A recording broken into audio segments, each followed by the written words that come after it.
Hello class fifth, this is your Hindi subject book Hindi grammar. Hindi grammar में आज हम chapter number 6 किसका पढ़ रहे हैं, जो आपकी रचना है उसका। रचना का चैप्टर नंबर 6 आज हम पढ़ रहे हैं, जो कि आपके हाफिल एग्ज़ाम में आने वाला है। ठीक है, रचना पार्ट है उसका 6, सड़क सुरक्षा एवं परिवेशीय सजगता। सड़क सुरक्षा क्या होता है? रोड सेफ्टी, है ना। आप रोड पे कैसे आपको चलना है, रोड पे क्या क्या चीज़ों का ध्यान रखना है, रोड पे जो आपके सिंबल्स गिवन होते हैं उनके क्या क्या अर्थ होते हैं, तो वो सब चीज़ें आज हम इसमें जानेंगे। सड़क सुरक्षा। सड़क पर आए दिन दुर्घटनाएं होती रहती हैं, अतः हमें सड़क पर सावधानी पूर्वक चलना चाहिए। ठीक है, समझ में आ रहा है? तो जूम कर देते हैं। क्या है, सड़क पर आए दिन एक्सीडेंट्स होते रहते हैं, तो हमें बहुत ही ध्यान से सावधानी पूर्वक चलना चाहिए। सड़क पर चलते समय फुटपाथ का उपयोग करना चाहिए। मेरे एक एक सेंटेंस को ध्यान से समझेंगे, मैं रिपीट नहीं करूँगी। सड़क पर चलते समय फुटपाथ का उपयोग करना चाहिए। यदि फुटपाथ किसी कारण खाली न हो तो सड़क के दाहिनी ओर राइट हैंड साइड चलना चाहिए, ताकि सामने से आने वाले वाहनों से बचा जा सके। वैसे तो किस पे चलना चाहिए? फुटपाथ पे चलना चाहिए, और फुटपाथ यदि खाली ना हो तो हमेशा रोड के राइट साइड में चलना चाहिए। स्कूल की बस में चढ़ते समय दूसरे छात्रों का भी ध्यान रखना चाहिए। छोटे बच्चों को पहले चढ़ने देना चाहिए। बस में चढ़ते समय एक दूसरे को धक्का नहीं देना चाहिए। साथ ही पंक्तिबद्ध होकर चढ़ना चाहिए। ये आप लोगों के लिए है। आप जब बसेस में चढ़ते हो स्कूल आने के लिए, तो किस तरह से धक्का मुक्की करते हो, वो नहीं होना चाहिए, है ना। बस पूरी तरह रुक जाए तभी बस से उतरना चाहिए। उतरते समय जल्दबाजी, धक्का मुक्की नहीं करनी चाहिए। बस में सीट पर बैठने के लिए झगड़ना नहीं चाहिए। बस के अंदर अनुशासनता से बैठना चाहिए। अनुशासन होना चाहिए, डिसिप्लिन होना चाहिए। अपने किसी अंग को खिड़की से बाहर नहीं निकालना चाहिए। चलती बस में सड़क पर कूड़ा नहीं फेंकना चाहिए। जोर जोर से बातें करके या शोर मचाकर चालक का ध्यान नहीं बटाना चाहिए। यानी कि बस में जब आप बैठे हो तो आप तेज़ तेज़ बोलना और शोर नहीं मचाना चाहिए, अदरवाइज़ ड्राइवर का ध्यान डाइवर्ट हो जाता है। तेज़ आवाज़ में संगीत नहीं सुनना चाहिए। ये सारी चीज़ें किसके लिए? स्कूल बस के लिए। चौराहों या तिराहों पर स्कूल सड़क के बीच में एक खंभे पर 3 बत्तियां लगी होती है। आपने देखी होगी, सड़क के बीच में एक खंभे पर 3 बत्तियां लगी होती है। इसमें 3 रंग होते हैं। लाल रंग रुकने का, पीला रंग लाल बत्ती होने का, तथा हरा रंग आगे बढ़ने का, है ना, संकेत देता है। यही ट्रैफिक लाइट है। ट्रैफिक लाइट क्या होती है? रेड कलर होता है वो रुकने के लिए, है ना। पीला रंग लाल बत्ती होने का, यानी हम वेट कर रहे हैं ना। और हरा रंग क्या है? आगे बढ़ने का होता है। इससे यातायात नियंत्रित होता है। इससे ट्रैफिक कंट्रोल होता है, यातायात नियंत्रित होता है। सड़क के दोनों ओर खंभे पर लगी बत्ती में एक आदमी का चित्रण होता है। इसमें हरी बत्ती जलने पर ही पैदल यात्री को जेब्रा क्रॉसिंग से सड़क पार करनी चाहिए। ग्रीन लाइट, हरी लाइट जलेगी तो ही पैदल यात्री को जेब्रा क्रॉसिंग पर सड़क पार करनी चाहिए। यदि किसी अपाहिज, बुजुर्ग या अंधे व्यक्ति को देखें तो सड़क पार करने में उसकी मदद करनी चाहिए। जब जेब्रा क्रॉसिंग की हरी बत्ती तभी होती है जब ट्रैफिक लाइट में लाल बत्ती जल रही हो, है ना।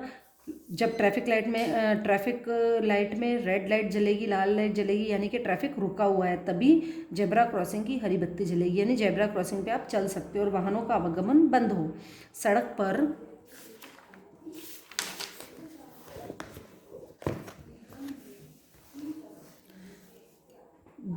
स्थान स्थान पर बड़े आकार के नीले बोर्ड लगे रहते हैं, जिन पर आसपास के स्थानों के नाम लिखे होते हैं, जो उस जगह की ओर जाने का संकेत देते हैं, है ना। आपने देखे होंगे इस तरह के बोर्ड। सड़क पर एक बोर्ड पर कार और ट्रक के चित्र बने होते हैं। उनके चित्रों के सामने 50, 40 आदि अंक लिखे होते हैं, जो वाहन की गति निर्धारित करते हैं।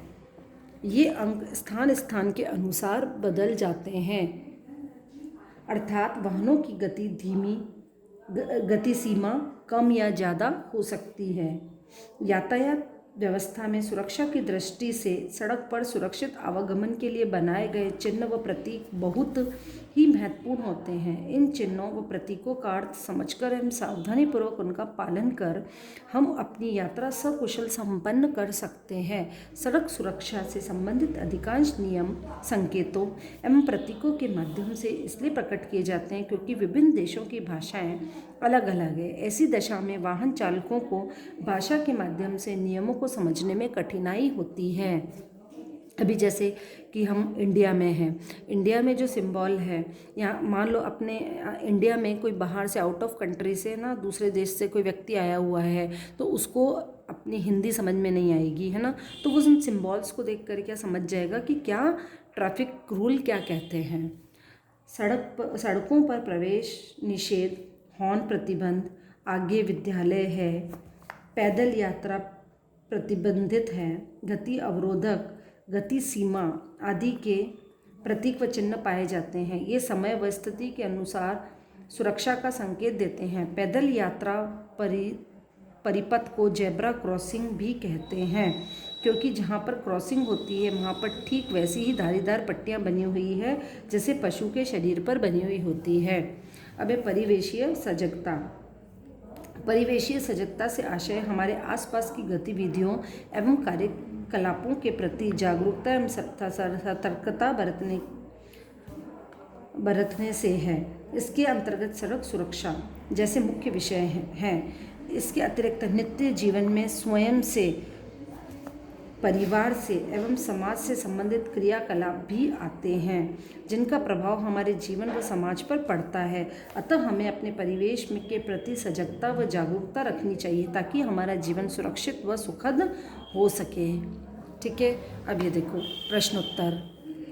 पैदल चलते समय हमें सड़क के किस भाग पर चलना चाहिए? हमें सड़क के फुटपाथ पर चलना चाहिए। पैदल सड़क पार करते समय हमें क्या करना चाहिए? पैदल सड़क पार करते समय में ट्रैफिक लाइट में लाल बत्ती होने पर जेब्रा क्रॉसिंग से सड़क पार करनी चाहिए।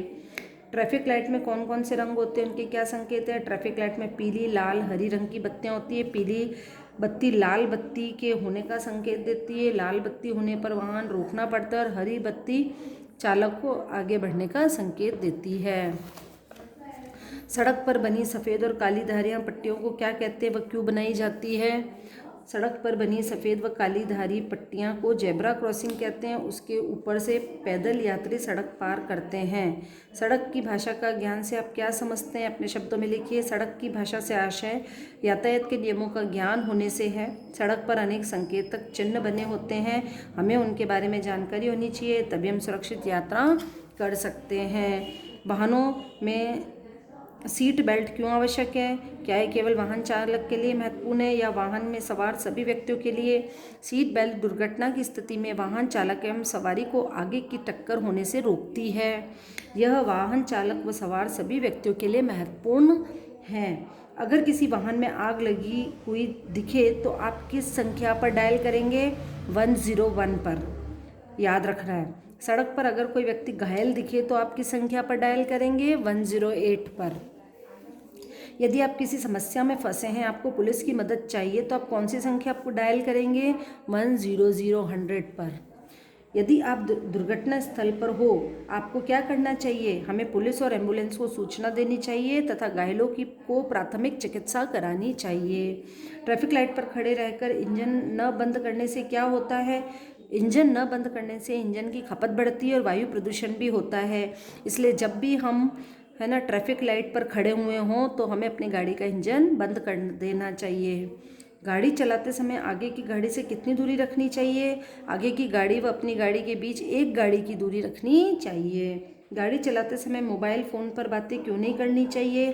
गाड़ी चलाते समय मोबाइल फ़ोन पर बातें करने से चालक का ध्यान बातों की ओर चला जाता है, फलतः वाहन से नियंत्रण हटते ही दुर्घटना हो जाती है। तब वाहन चलाते समय मोबाइल पर बातें नहीं करनी चाहिए। सामने की गाड़ी से आगे आने के लिए किस ओर से ओवरटेक करना चाहिए? सामने की गाड़ी को ओवरटेक दाईं ओर से करना चाहिए, यानी राइट साइड से करना चाहिए। क्या आप जानते हैं कि सड़क चिन्ह पूरी दुनिया में एक जैसे हैं? मुझे अपने दादाजी और विषय अध्यापक महोदय से जानकारी मिली कि सड़क चिन्ह पूरी दुनिया में एक जैसे हैं। इनके द्वारा मुझे ये भी ज्ञात हुआ कि विभिन्न देशों में अलग अलग भाषाएं होती है, जो भी मैंने आपको थोड़ी देर पहले बताया। तो ये भाषाएं प्राय वाहनों चालकों को समझ में नहीं आती है। दूसरे शब्दों में सड़क के नियमों को समझने में भाषाई विभिन्नता रुकावट बन जाती है। इस कारण सड़क के नियमों को संकेत रूप में समझाने के लिए पूरे विश्व में सड़क चिन्ह एक जैसे होते हैं। तो ये सारे प्रश्न उत्तर हैं, ये आपको अपनी कॉपी के अंदर करने हैं, फर्स्ट से लेकर आगे चलते हैं। ये देखो सारे प्रश्न हैं। किसी बीमार वृद्ध की सहायता किस प्रकार करनी चाहिए? पैदल यात्रा परिपथ को जेब्रा क्रॉसिंग क्यों कहते हैं? उन उपायों के बारे में बताइए जिनका उपयोग कर वाहन गति को कम किया जा सकता है। सारे ये तो थे 14 तक तो थे शॉर्ट आंसर, 14 तक तो थे शॉर्ट आंसर, यानी शॉर्ट आंसर मतलब छोटे प्रश्न, लघुत्रात्मक, है ना। अब ये हैं बड़े, 15 से लेकर आपके जो ये हैं ये सारे क्वेश्चन, ये देखो 28 तक ये आपको सारे क्वेश्चन कॉपी के अंदर करने हैं। ये चैप्टर बड़ा है, आराम से करो और इनको याद भी लर्न भी करना है। अब देखो मैं ये बताती हूँ, सड़क पर पाए जाने वाले निम्न त्रिभुजाकार चिन्हों का चित्रांकन व उसके बारे में लिखो। देखो ये क्या है, ट्रायंगल बना हुआ है, इसमें साइकिल दिख रही है। यह चिन्ह दर्शाता है कि इस मार्ग पर केवल साइकिल वाले ही आवागमन कर सकते हैं, अन्य वाहनों का आवागमन निषेध है। यदि इस तरह का साइन है, इसका मतलब ये होता है। ये है कि आगे थोड़ी दूरी पे स्कूल बैग और बच्चे दिखा रहे हैं, तो यानी कि थोड़ी दूर, थोड़ी आगे क्या है, स्कूल है, इसलिए हमें थोड़ा धीरे चलना है। ये है जेब्रा क्रॉसिंग दिखा रखी है और व्यक्ति चल रहा है। ये चिन्ह दिखाता है कि आगे जेब्रा क्रॉसिंग है, पदयात्री सड़क पार कर सकते हैं, अतः वाहन की गति नियंत्रित रखें।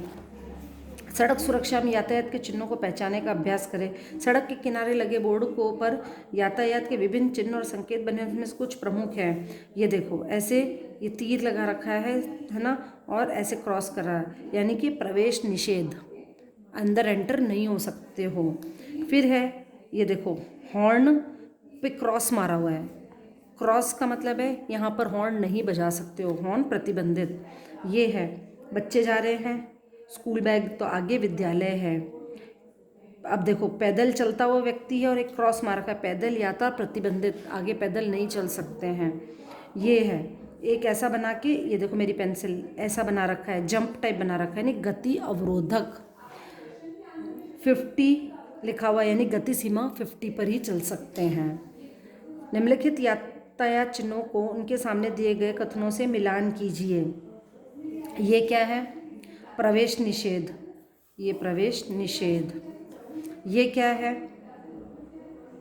पैदल यात्रा प्रतिबंधित। ये क्या है, आगे विद्यालय है। और ये क्या है, हॉर्न प्रतिबंधित है। ठीक है, ये हो गया। आपको ये 1 से लेकर 31 क्वेश्चन सारे के सारे कॉपी के अंदर करने हैं। ये बहुत इम्पॉर्टेंट चैप्टर है बच्चों, इसमें से कम 2 प्रश्न तो आपके एग्ज़ाम में आएंगे ही आएंगे, छोटा और बड़ा। आप ध्यान रखिए, इस साइन वाले सारे लर्न होने चाहिए आपको, और सारे क्वेश्चन लर्न करने हैं। इनमें से मैं आपसे ओरल में भी पूछूंगी क्वेश्चन, ठीक है। ओरल जो आपका टेस्ट होगा अभी हाफ ईयरली में, उसमें भी मैं आपसे इसमें प्रश्न पूछे जाएंगे, ठीक है। Thank you. चैप्टर बड़ा है, 2 दिन के अंदर आराम से कंप्लीट कीजिए और मुझे होमवर्क सेंड कीजिए। Thank you.